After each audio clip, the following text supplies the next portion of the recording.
yavaş çalıyor. Tabii adet yapışma bir alayım.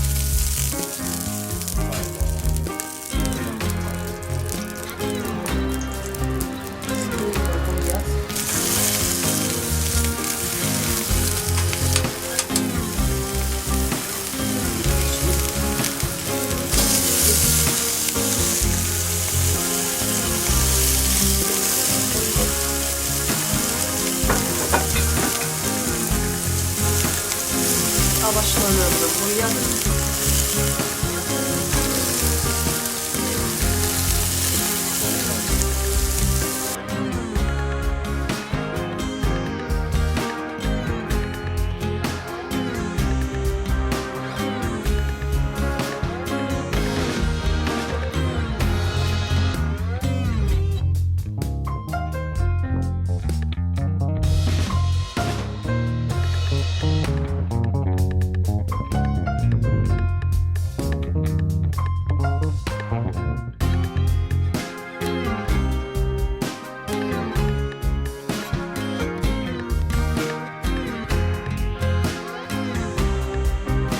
Steaklerimi oğlanın bir şey şu anda.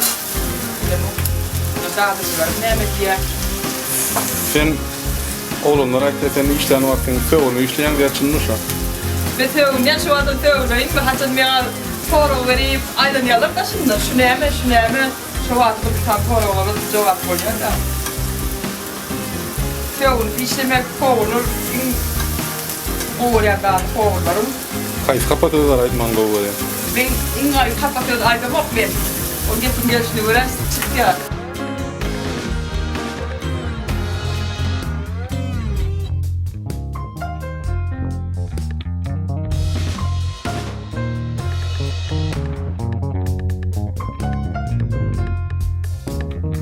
Herkese şnoşun soğusumuz. Şunun üstüne Steaklerin.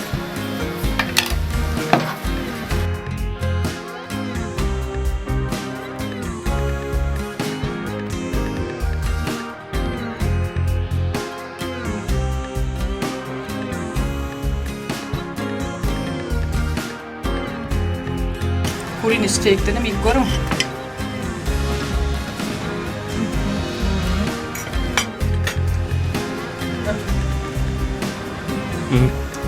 Şimdi sana o olmandırdıysan bolma da özün uçur. Ben öyle o olmadı bu olun yok diye. Ne olsun? Beklettim.